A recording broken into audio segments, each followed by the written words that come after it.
welcome back to the shop. Just want to share some more interesting details on the circuit board that I designed for the voltage regulator. I want to first of all excuse my desk. I've been working at this all day yesterday. It's a bit of a mess, but we're talking about this circuit board, and I'll turn the camera around. This circuit board, it is the voltage regulator that will drive the pitot heat, the element that sits in the pitot tube of the airplane. Now, some of the interesting facts on this circuit board, as you can see, we have a potentiometer here that allows me to change the resistance at will, and as it changes resistance, the voltage on the output that goes through those cables, right now it goes to my voltmeter there, can be changed at will. This is the input. It will be connected to some batteries. I have different voltages that I'm going to try today. But one of the things I wanted to show you, I ran a few tests. It took me a couple of hours for the voltage regulator. I did it with 9 volts, 18 volts, 27 volts, and 36 volts. And by changing the resistance, I've been able to plot voltage data point on this voltage regulator, and as you'll see, it is remarkable in its linearity and its consistency across different voltages input.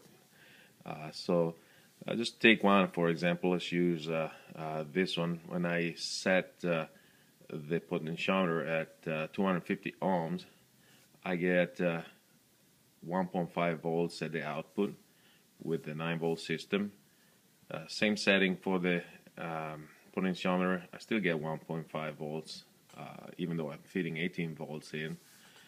The 27-volt system with the 250 ohms potentiometer, I still get to 1.5 volts. And at 36 volts, it's still pretty consistent. The potentiometer was at 0.27, and I get 1.51 volts.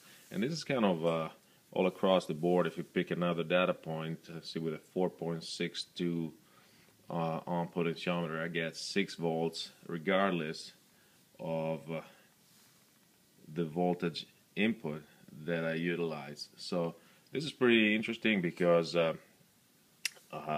it appears that you could hook this thing up to a 12-volt battery system or a 24-volt battery system and probably don't have to change a thing. We'll have to test for that, of course, but this little device is very remarkable. And I just wanted to run a little test. I set, let's see if I can set this down. There you go. I set the potentiometer up to, oh darn it, I forgot. I think it was about 6 volts. Using right now we're going to be using all 9-volt batteries in series, so that's a 36-volt system.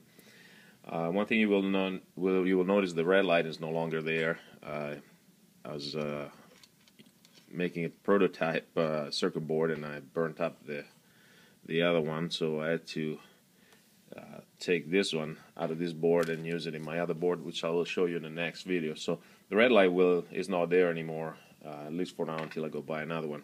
But we're going to run a test using different voltages on the input side, and you'll see that the voltage on the output side, it is connected through these 2 leads to the voltage meter, should remain fairly constant. And so here we go. All right, green light, power's on, red light's gone, of course, and we have 36 volts in and 6 volts out. Now we'll take one of these batteries out of the loop, and these represent a 27-volt system. Power's on, still get about 6 volts. Same thing, we're gonna get this other battery out of the loop and represent an 18-volt system. Alright, green light's on, power's on, 6 volts is still what we get. And then one more time with just one battery, a 9-volt battery, in, out, still get about 6.00. So as you can see, this system is extremely stable. There's obviously there's not a lot of amperage being drawn right now, so the element is really fairly cool. And the next test we're gonna do, we're gonna do it on a let's call it pre-production board. It's a circuit board that I made with off-the-shelf printed circuit board that I connected underneath with wiring. So it's really not the most beautiful thing to see, but we will hook that up finally to the pitot tube and see if we can get some heat out of this thing. And once again, thank you for watching.